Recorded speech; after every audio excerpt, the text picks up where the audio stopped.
In 1991, a 6-year-old boy named Dylan Mitchell vanished without a trace during a family visit to Barnum's traveling circus in the small town of Cedar Falls, Iowa, leaving his parents with nothing but unanswered questions and a devastating silence that would haunt them for years. But 10 years later, when an animal trainer discovered a hidden photograph tucked behind a loose board in an old circus trailer, the truth about what happened that summer evening would finally begin to surface. Sarah Chen wiped the sweat from her forehead as she worked inside the cramped storage compartment of the vintage 1987 Airstream trailer that had been her mobile home for the past 3 months. The late afternoon sun beat down mercilessly on the aluminum exterior, turning the interior into a makeshift oven despite the small fan humming in the corner. She had purchased the trailer from a retiring circus performer in Nebraska, drawn to its affordability and the romantic notion of life on the road with the traveling show. What she hadn't expected was the amount of repair work the 34-year-old trailer would require. Sarah had spent most of her Saturday morning replacing warped floorboards and reinforcing loose panels, determined to make the space livable before the circus moved on to their next destination in Missouri. As she pried away a particularly stubborn piece of wood paneling near the rear wall, something unexpected caught her eye. Behind the board, wedged into the narrow space between the interior wall and the outer shell, was a small manila envelope, yellowed with age and slightly damp from years of exposure to temperature changes.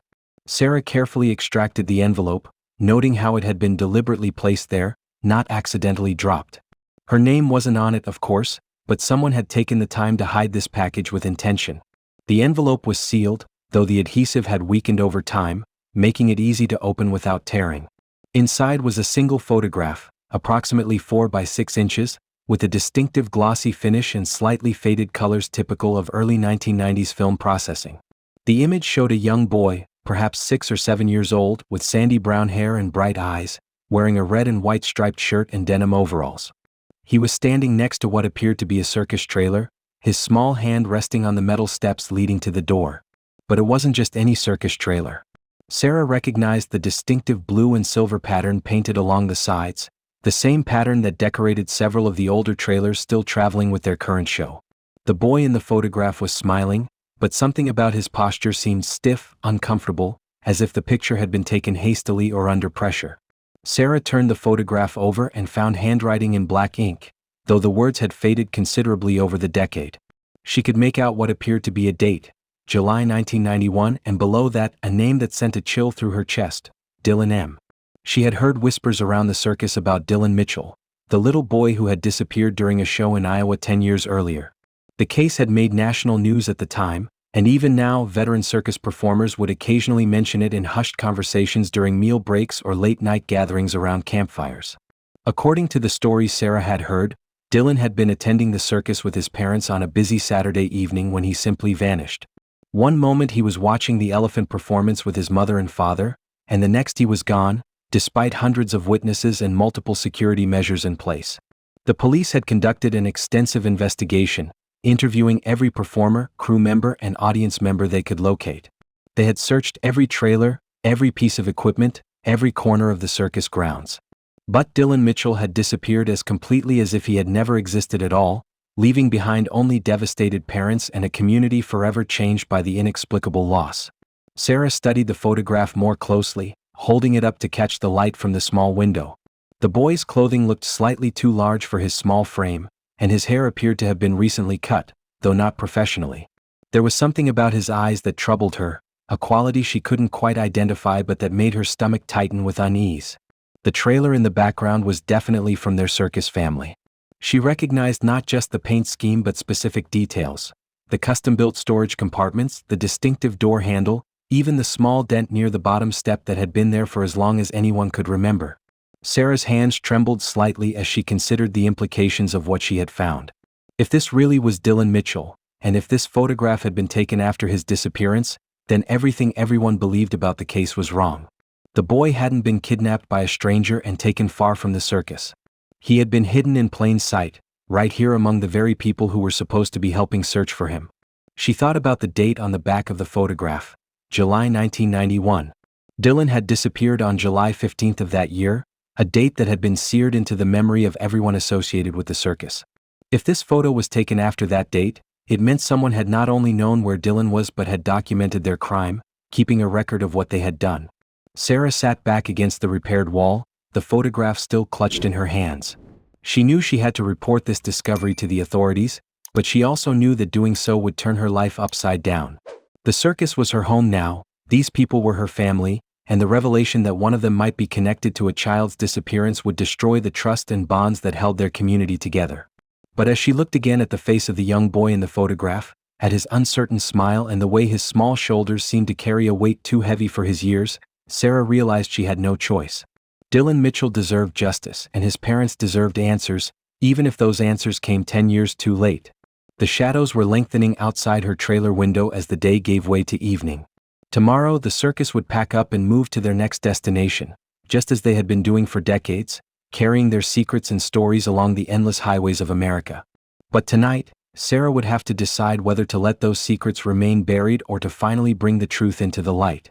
She carefully placed the photograph back in its envelope and tucked it into her jacket pocket.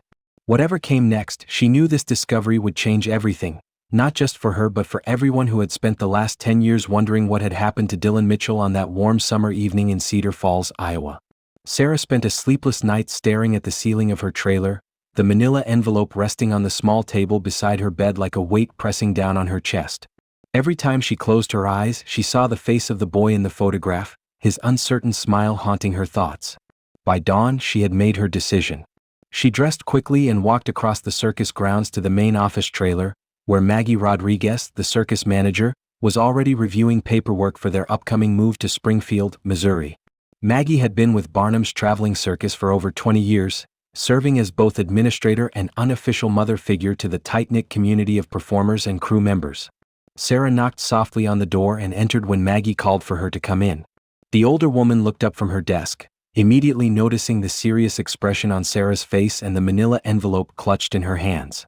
Maggie listened in silence as Sarah explained her discovery, watching carefully as Sarah removed the photograph and placed it on the desk between them.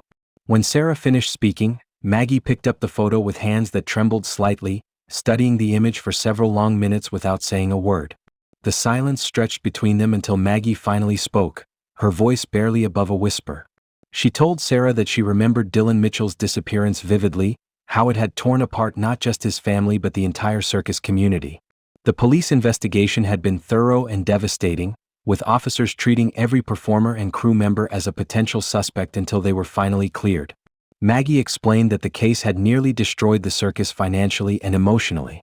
Several longtime performers had quit in the aftermath, unable to bear the weight of suspicion and the constant reminders of the tragedy.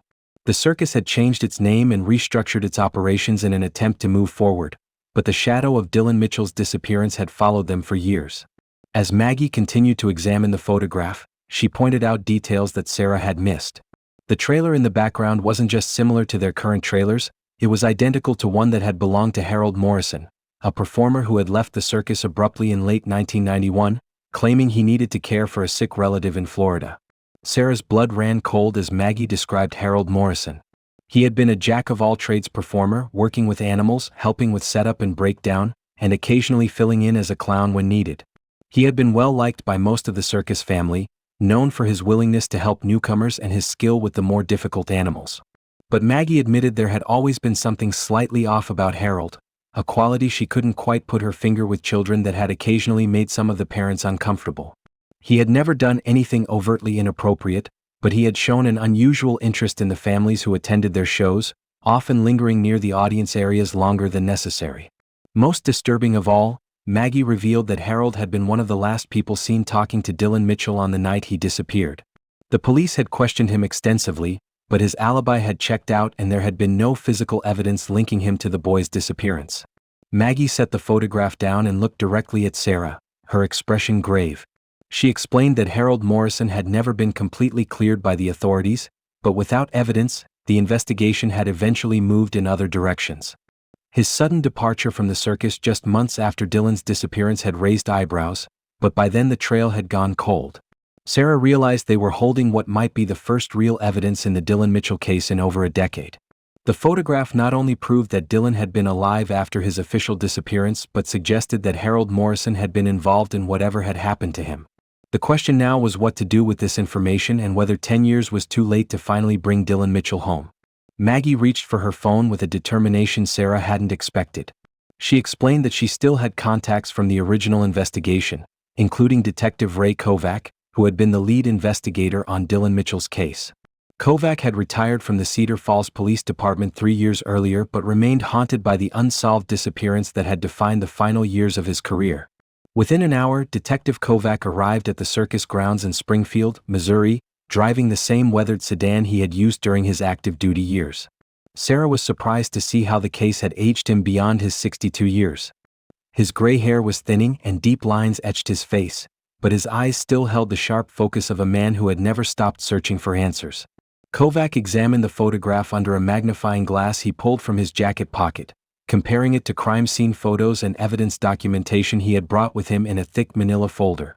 The folder contained everything from the original investigation: witness statements, search records, photographs of Dylan taken on the day he disappeared, and detailed reports about every person who had been questioned. When Kovac showed Sarah the official photographs of Dylan from July 15, 1991, her heart nearly stopped. The boy in the hidden photograph was unmistakably the same child, but the clothing was different. On the day of his disappearance, Dylan had been wearing a blue Superman t-shirt and khaki shorts. In the hidden photograph, he wore the red and white striped shirt and denim overalls that Sarah had first noticed. Kovac explained that this detail was crucial evidence. It proved that Dylan had been alive after his disappearance and that someone had provided him with different clothes, either to disguise his appearance or because his original clothing had been damaged or discarded. The fact that the photograph existed at all suggested that whoever had taken Dylan wanted to document their crime, perhaps as a trophy or insurance. The detective's expression darkened as he pulled out a file specifically related to Harold Morrison. Morrison had indeed been questioned extensively during the original investigation, but his alibi for the time of Dylan's disappearance had been provided by 3 other circus performers who claimed they were with him in the equipment tent, preparing for the next day's show. However, Kovac admitted that those alibis had always troubled him. The 3 performers who vouched for Morrison had been relatively new to the circus at the time, and their stories, while consistent, had felt rehearsed during questioning.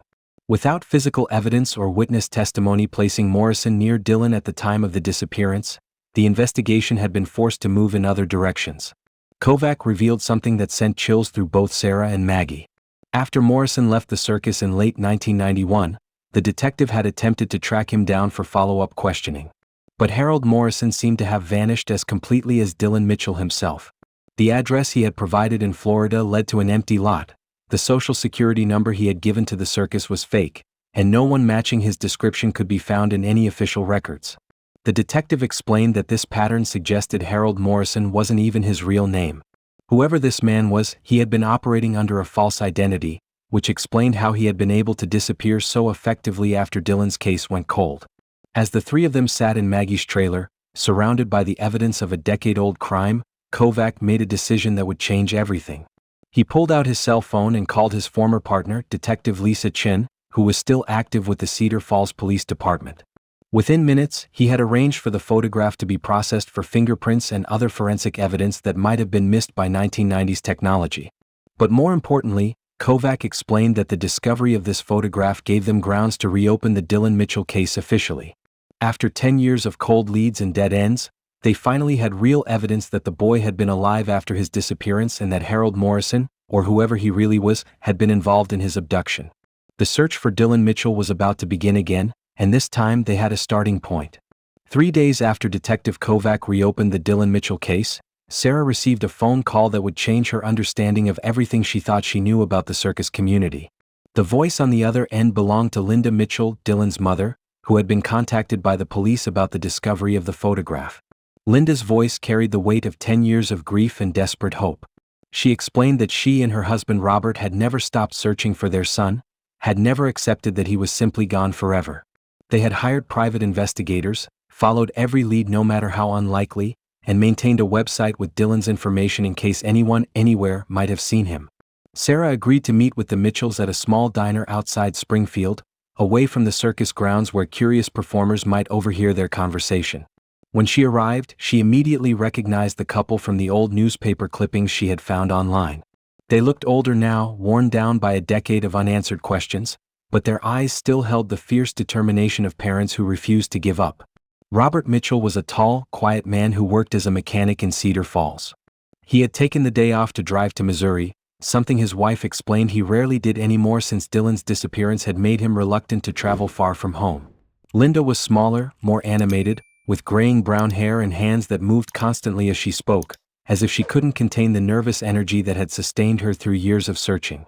As Sarah carefully placed the photograph on the diner table between them, Linda's breath caught in her throat. She reached out with trembling fingers to touch the image, tears streaming down her face as she confirmed what Sarah and Detective Kovac already knew. This was definitely her son. But Linda noticed something that the others had missed. She pointed to Dylan's left hand, barely visible in the photograph, where he wore what appeared to be a small bracelet or watch. She explained that Dylan had been wearing his favorite digital watch on the day he disappeared, a gift from his grandfather that he never took off. The watch in the photograph looked different, older and more worn, suggesting that someone had replaced Dylan's original watch with another one. Robert studied the background of the photograph with the trained eye of someone who worked with machinery and vehicles. He pointed out details about the trailer that even Maggie hadn't noticed: the specific type of door hinges, the custom-built storage compartments, and the distinctive wear patterns on the metal steps. These details, he explained, could help them identify not just which trailer this was but potentially when the photograph was taken. Linda shared something that made Sarah's blood run cold. She revealed that in the months following Dylan's disappearance, she had received 3 anonymous phone calls from someone claiming to have information about her son. The caller, who she believed was a man disguising his voice, had told her that Dylan was safe and being well cared for, but that she would never see him again unless she stopped cooperating with the police investigation. The calls had terrified Linda, but they had also given her hope that Dylan was alive. She had reported them to Detective Kovac, but the caller had used pay phones and was impossible to trace with 1990s technology. The calls had stopped abruptly after about 6 months, leaving Linda to wonder whether they had been cruel hoaxes or genuine communications from Dylan's captor. As the 3 of them sat in the diner, poring over the photograph and sharing their memories and theories, Sarah realized that she had become more than just the person who found a piece of evidence. She had become part of Dylan Mitchell's story, connected to his family's pain and their desperate hope for answers. Robert quietly asked Sarah if she thought Dylan might still be alive. The question hung in the air between them, heavy with 10 years of grief and the fragile possibility that their nightmare might not be over yet. The breakthrough came from an unexpected source. 2 weeks after meeting with Dylan's parents, Sarah was approached by Eddie Kowalski, a 68-year-old former circus performer who had been working with traveling shows since the 1960s. Eddie had heard through the circus grapevine about the reopened investigation and the discovery of the hidden photograph. Eddie had worked with Barnum's traveling circus during the summer of 1991, serving as an equipment manager and part-time animal handler. He had been interviewed by police at the time of Dylan's disappearance but had been quickly cleared as a suspect due to his age and his solid reputation within the circus community. What Eddie revealed to Sarah changed everything they thought they knew about Harold Morrison and the night Dylan disappeared. Eddie explained that he had been troubled by certain memories from that summer for over a decade but had never felt comfortable sharing them with the police because they seemed too vague and circumstantial to be useful. On the night of Dylan's disappearance, Eddie had been working late in the equipment area, securing the animal trailers and checking the electrical connections for the next day's show. Around midnight, several hours after the circus grounds had officially closed and most performers had gone to bed, he had seen Harold Morrison moving between the trailers with what appeared to be a large bundle or bag. At the time, Eddie had assumed Harold was simply doing maintenance work or moving equipment, as many circus workers often worked odd hours to complete tasks without disrupting the animals or other performers. But Eddie admitted that something about Harold's behavior that night had struck him as unusual. Harold had been moving quickly and quietly, looking over his shoulder frequently as if he was concerned about being observed. More significantly, Eddie revealed that he had seen Harold near the trailer that was now identified in the photograph, not once but several times over the following weeks. Harold had claimed he was using the trailer for storage of personal items, but Eddie had noticed that Harold always locked the trailer immediately after entering or leaving, which was unusual since most storage areas remained accessible to other crew members who might need equipment. Eddie's most disturbing revelation came when he described seeing Harold purchasing children's clothing at a Walmart in their next stop in Kansas. Harold had claimed he was buying gifts for a nephew, but Eddie had found it odd that a single man with no close family would be shopping for clothes that appeared to be for a young boy. The pieces of the puzzle began falling into place as Eddie continued his account. He remembered that Harold's behavior had become increasingly erratic over the following months. Harold had started avoiding communal meals and social gatherings, preferring to stay in his trailer during his free time. He had also begun volunteering for setup and breakdown duties in towns where the circus performed, which gave him unsupervised access to audience areas and the opportunity to interact with visiting families. Most chilling of all, Eddie recalled that Harold had shown an unusual interest in news coverage of Dylan's disappearance. While most circus members tried to avoid the painful reminders of the tragedy, Harold seemed to seek out newspaper articles and television reports about the case. Eddie had once found Harold reading a newspaper article about the search efforts, and Harold's reaction when discovered had been one of panic rather than the sadness or concern that would have been natural. Eddie explained that he had never shared these observations with the police because each individual incident seemed innocent enough. It was only when considered together, in light of the discovery of the photograph, that they formed a pattern of suspicious behavior that pointed directly to Harold Morrison's involvement in Dylan's disappearance. As Sarah listened to Eddie's account, she realized they were no longer dealing with a single piece of evidence but with a comprehensive picture of a predator who had operated within their community for months while holding a child captive. Detective Kovac's investigation took a significant turn when the forensic analysis of the hidden photograph revealed something that had been missed during the initial examination. Under ultraviolet light, the lab technicians discovered faint fingerprints on the back of the photograph that didn't match any prints in the FBI database. More importantly, they found traces of a chemical compound used in a specific type of instant camera film that was discontinued in 1992. This discovery meant the photograph had definitely been taken between July 1991 and early 1992, providing a narrow window that corroborated Eddie Kowalski's timeline. The chemical analysis also revealed something disturbing: microscopic traces of cleaning products that suggested someone had attempted to sanitize the photograph before hiding it, possibly to remove DNA evidence. Armed with this new forensic evidence and Eddie's testimony, Detective Kovac obtained a warrant to search the records of every employer Harold Morrison had listed during his time with the circus. What they discovered sent shockwaves through the investigation. Harold Morrison had never worked for any of the previous circuses or entertainment companies he had claimed on his employment application. The social security number he had provided belonged to a Harold Morrison who had died in 1987 in a car accident in Nevada. The real Harold Morrison had been a 42-year-old construction worker with no connection to the entertainment industry. Someone had stolen his identity and used it to infiltrate the circus community. Detective Kovac's team expanded their search to missing persons databases from the late 1980s and early 1990s, looking for anyone who might match the physical description of the fake Harold Morrison. The breakthrough came when they found a missing person report filed in Phoenix, Arizona, in 1989 for a man named Marcus Webb. Marcus Webb had been reported missing by his sister after failing to appear for work at a children's day camp where he had been employed as a counselor. The sister's report included disturbing information. Marcus had been fired from 2 previous jobs working with children due to inappropriate behavior, and she had been concerned about his mental stability in the months before his disappearance. The photograph on Marcus Webb's missing person report bore a striking resemblance to the man who had called himself Harold Morrison at the circus. Same height, same build, same distinctive facial features that several circus performers had described to police in 1991. More disturbing was the discovery that Marcus Webb had a history of identity theft and had previously used at least 3 different false names while moving from state to state. His pattern was always the same. He would steal the identity of a recently deceased person, obtain employment in a position that gave him access to children, and then disappear when questions began to be asked about his background or behavior. Detective Kovac realized they were dealing with a sophisticated predator who had spent years perfecting his ability to blend into communities and gain access to vulnerable children.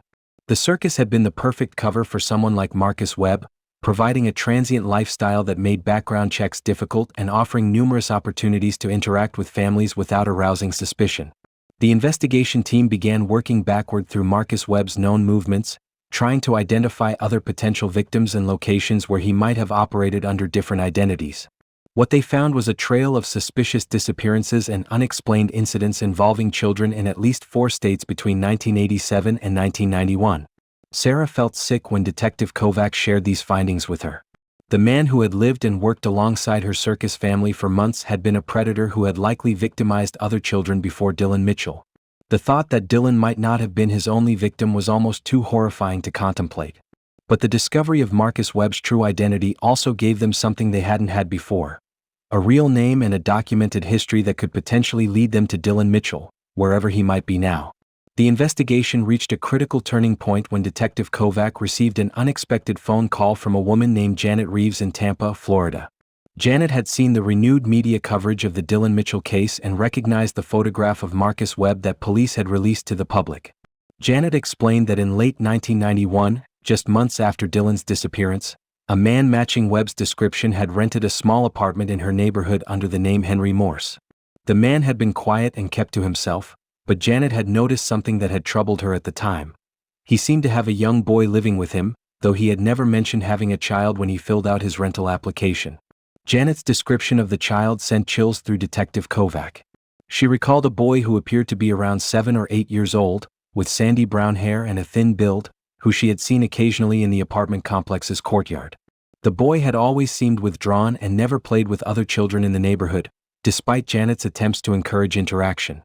What made Janet's account even more significant was her observation that the boy had never attended school during the months they lived in the apartment complex. When Janet had casually asked Henry Morse about this, he had claimed the boy was being homeschooled due to learning disabilities and health problems that required special attention. Janet revealed that she had become increasingly suspicious of Henry Morse's relationship with the boy over the 6 months they lived in her building. She had noticed that the boy never seemed happy or animated the way children typically were, and she had never seen him playing or laughing. On several occasions she had heard what sounded like crying coming from their apartment, but when she had tried to check on them, Henry had always insisted everything was fine. Most disturbing of all, Janet had observed that the boy was never allowed to go anywhere alone. Henry accompanied him everywhere, even to the small playground in the apartment complex, and he watched the boy constantly with an intensity that seemed more like surveillance than parental care. Janet's suspicions had reached a breaking point in April 1992 when she had seen the boy attempting to approach the mail carrier at the front of the building, as if he wanted to ask for help. Henry had immediately intervened, grabbing the boy roughly by the arm and pulling him back toward their apartment while making excuses about the boy being shy and difficult around strangers. That incident had prompted Janet to call the local police to request a welfare check on the child. However, when officers arrived at the apartment complex the next day, they found that Henry Morse and the boy had disappeared during the night, leaving behind only a few pieces of furniture and no forwarding address. Janet had always regretted not acting sooner on her suspicions, and when she saw the news coverage of the Dylan Mitchell case, she realized she might have been witnessing the aftermath of a kidnapping. Her description of Henry Morse matched Marcus Webb perfectly, and her account of the boy's appearance and behavior was consistent with what would be expected from a child who had been traumatized and held against his will. Detective Kovac immediately dispatched a team to Tampa to interview Janet in person and to search for any additional evidence that might have been left behind at the apartment complex. They also began working with Florida authorities to track Henry Morse's movements after he left Janet's building. The investigation was closing in on Marcus Webb, but Detective Kovac knew that 11 years had passed since Janet's sighting. The question that haunted everyone involved in the case was whether Dylan Mitchell was still alive, and if so, where Marcus Webb might have taken him after fleeing Tampa in 1992. The Tampa investigation yielded evidence that exceeded Detective Kovac's expectations. In the apartment where Henry Morse and the boy had lived, maintenance workers had never fully renovated the unit after their sudden departure. Hidden behind a loose baseboard in what had been the child's bedroom, investigators found a small collection of items that had been deliberately concealed. The cache included 3 Polaroid photographs showing the same boy from Janet's description at different stages of his captivity. In the earliest photo, the child looked younger and more recognizable as Dylan Mitchell, but in the later images his appearance had been deliberately altered. His hair had been dyed darker and cut differently, and he appeared thinner and more withdrawn with each successive photograph. More significantly, investigators found a small notebook containing what appeared to be Marcus Webb's planning notes and observations about the boy's behavior. The handwriting was meticulous and disturbing, documenting everything from the child's eating habits to his emotional responses to various situations. Webb had been treating Dylan like a laboratory subject, recording his reactions and adjustments to captivity with clinical detachment. The notebook revealed Webb's methodical approach to erasing Dylan's original identity. There were notes about changing the boy's name to David, teaching him a fabricated personal history, and systematically breaking down his memories of his previous life. Webb had been patient and psychological in his manipulation, using a combination of isolation, dependence, and carefully administered kindness to reshape Dylan's understanding of reality. One entry in the notebook was particularly chilling. Webb had written about his plans to move Dylan to a more permanent location where they could start fresh and where the boy would be completely mine. The entry was dated March 1992, just weeks before Janet Reeves had called the police for a welfare check. Detective Kovac's team also discovered that Webb had been in contact with someone else during his time in Tampa. Phone records from the apartment showed regular calls to a number registered to a post office box in rural North Carolina. When investigators tracked down the post office box, they found it had been rented by a woman named Carol Hutchins, who claimed to have no knowledge of Marcus Webb or Henry Morse. However, when shown Webb's photograph, Carol's reaction told a different story. She became visibly nervous and defensive, claiming she couldn't remember everyone who might have used her address for mail forwarding services. Her evasive answers and obvious discomfort convinced investigators that she knew more than she was willing to admit. Further investigation into Carol Hutchins revealed that she owned a small farm in the mountains of western North Carolina, far from any major towns or cities. The property had been in her family for generations and included several outbuildings and a main house that sat on over 50 acres of isolated woodland. Local law enforcement in North Carolina began surveillance of Carol's property while Detective Kovac sought warrants for a comprehensive search. What they observed during their initial reconnaissance was troubling. The property appeared to be occupied, but there was minimal activity during daylight hours. Lights were visible in the main house during evening hours, but no one was seen entering or leaving the property during several days of observation. The breakthrough came when surveillance officers using telephoto lenses spotted movement near one of the outbuildings. A figure that appeared to be a young man, possibly in his late teens, was seen briefly outside what looked like a converted barn or workshop. The distance and lighting made identification impossible, but the sighting was enough to convince authorities that someone was living on the property. Detective Kovac realized they might be closing in on Dylan Mitchell after 11 years of captivity, but the operation would require careful coordination to ensure the safety of any potential victims. The raid on Carol Hutchins' property was coordinated between federal agents, North Carolina State Police, and Detective Kovac's team in the early hours of a cold October morning. Sarah Chen had requested permission to be present during the operation, feeling a personal connection to Dylan's case that went beyond her role as the person who had found the photograph. As law enforcement vehicles surrounded the isolated farm, the tactical team moved systematically through the property. The main house was cleared first, revealing Carol Hutchins alone and claiming complete ignorance about any missing children or anyone named Marcus Webb. Her denials seemed rehearsed, and agents immediately separated her for individual questioning. The converted barn that surveillance had identified as showing signs of occupancy was approached with extreme caution. When officers breached the door, they found a space that had been modified into a crude living area. There was a cot, basic furniture, and personal items that suggested long-term habitation, but the building appeared to be empty. However, Agent Rebecca Torres, who was leading the search team, noticed something that the others had missed. In the corner of the barn, partially hidden by a stack of old farming equipment, was a trapdoor that led to what appeared to be a root cellar or storm shelter beneath the building. The discovery of the underground space changed everything. As agents descended into the cellar with flashlights and tactical gear, they found a young man cowering in the far corner, shielding his eyes from the sudden brightness. He appeared to be approximately 17 years old, thin and pale from years of limited sunlight, with dark hair that looked like it had been cut irregularly with scissors. The young man's initial reaction was one of terror rather than relief. He pressed himself against the cellar wall and begged the officers not to hurt him, speaking in a voice that was barely above a whisper. When Agent Torres gently asked him his name, he responded that his name was David and that he had done nothing wrong. But when Detective Kovac descended into the cellar and showed the young man the original photograph of 6-year-old Dylan Mitchell, something shifted in his expression. A flicker of recognition passed across his face, followed by confusion and what appeared to be the beginning of a memory trying to surface after years of suppression. Detective Kovac spoke gently, explaining that they believed the young man was Dylan Mitchell, who had been taken from a circus in Iowa when he was 6 years old. The young man's reaction was a mixture of disbelief and fragmented recollection. He remembered pieces of his life before captivity, flashes of images that didn't fit with the story he had been told about his identity for over a decade. As paramedics attended to the young man and prepared to transport him to a hospital for evaluation, he began to share disjointed memories that confirmed his true identity. He remembered a Superman t-shirt, a digital watch that his grandfather had given him, and most significantly, he remembered being at a circus with his parents on the night his life had changed forever.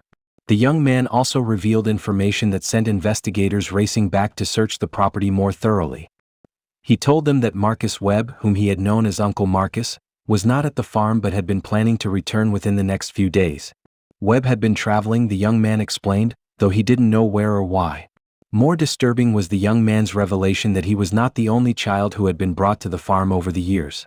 He spoke of other children who had come and gone, though his memories of them were hazy and fragmented, possibly due to trauma or deliberate psychological manipulation by his captor. The discovery that Dylan Mitchell was alive after 11 years of captivity was a victory, but it also marked the beginning of a new phase of the investigation as authorities realized they might be dealing with multiple victims and a predator who was still at large. Dylan's reunion with his parents took place in a sterile hospital room in Asheville, North Carolina, under the careful supervision of trauma specialists and victim advocates. Robert and Linda Mitchell had driven through the night after receiving the call that their son had been found alive, their emotions swinging between overwhelming joy and devastating grief for the childhood that had been stolen from him. The 17-year-old young man who sat before them bore little resemblance to the 6-year-old boy who had disappeared from the circus 11 years earlier. Dylan was thin and pale, his dark hair contrasting sharply with the sandy brown they remembered. But when Linda looked into his eyes, she saw unmistakable traces of the child she had lost, and when she spoke his real name, Dylan's face crumpled with emotion as suppressed memories began to surface. The medical team explained that Dylan's recovery would be a long and complex process. 11 years of psychological manipulation and isolation had left him with severe trauma that would require extensive therapy and support. He had been conditioned to fear the outside world and to believe that Marcus Webb was his protector rather than his captor. Dr. Elizabeth Santos, the lead psychologist working with Dylan, explained to his parents that Webb had used sophisticated psychological techniques to control their son. Dylan had been systematically isolated from any information about his real family or his past life, and he had been taught to believe that his parents had abandoned him and that he was unwanted by anyone except Webb. During his initial interviews with law enforcement, Dylan began to reveal the extent of Webb's criminal activities over the past decade. He confirmed that other children had been brought to the farm, though most stayed for only short periods before being moved elsewhere. Dylan's memories of these other children were fragmented, but he could recall at least 3 other boys who had lived at the farm for varying lengths of time. Dylan also provided crucial information about Webb's network of associates. Carol Hutchins was just one of several people who had helped Webb move children and maintain his operation over the years. There were others, Dylan explained, people who provided safe houses, false documents, and financial support for Webb's activities. The investigation expanded dramatically as Dylan's information led authorities to other locations and potential victims. FBI agents raided properties in Georgia, Tennessee, and South Carolina, finding evidence of Webb's presence and additional victims who had been reported missing over the past decade. Meanwhile, the search for Marcus Webb intensified when Dylan revealed that Webb was planning to return to the North Carolina farm within days to move Dylan to what he called a permanent location. Webb had become increasingly paranoid about law enforcement closing in on his operation and had been preparing to disappear completely with Dylan as his primary captive. Agent Torres coordinated a multi-state manhunt for Webb, using the information Dylan had provided about his habits, associates, and possible hideouts. Webb's photograph was distributed to law enforcement agencies across the Southeast, and airports, bus stations, and border crossings were placed on high alert. The breakthrough came when Webb was spotted at a small motel in eastern Tennessee, traveling under yet another false identity. He had been staying there for 3 days, apparently waiting for an opportunity to return to the North Carolina farm without detection. When tactical teams surrounded the motel, Webb initially barricaded himself in his room and threatened to harm himself rather than face capture. However, after a tense 4-hour standoff, negotiators convinced him to surrender peacefully. Marcus Webb's capture marked the end of a criminal operation that had devastated multiple families across several states, but for Dylan Mitchell and his parents, it represented the beginning of a long journey toward healing and recovery from 11 years of unimaginable trauma. Marcus Webb's trial began 18 months later in federal court in North Carolina, where he faced charges including kidnapping, child endangerment, conspiracy, and operating a criminal enterprise across state lines.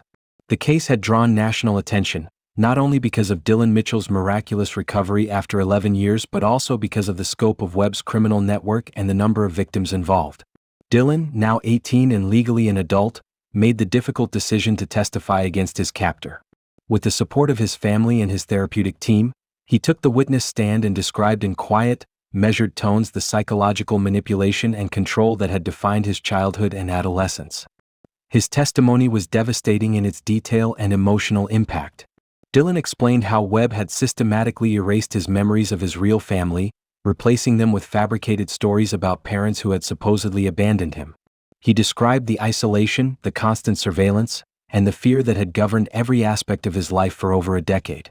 Dylan also testified about the other children he had encountered during his captivity, providing crucial evidence that helped prosecutors build cases against Webb's associates and identify additional victims. His courage in speaking publicly about his experiences had inspired other survivors to come forward, leading to the discovery of a child trafficking network that had operated across multiple states for nearly 15 years. The investigation had ultimately identified 7 other children who had been victimized by Webb's organization. 3 had been recovered alive and reunited with their families, while 4 others remained missing, their fates unknown but feared to be tragic. Each case represented a family destroyed by Webb's crimes and a community forever changed by the loss of innocent children. Sarah Chen attended every day of the trial, sitting in the gallery behind Dylan's family as a show of support for the young man whose discovery had started this journey toward justice. She had maintained a relationship with the Mitchell family throughout Dylan's recovery, often serving as a bridge between Dylan and the circus community that had unknowingly harbored his captor.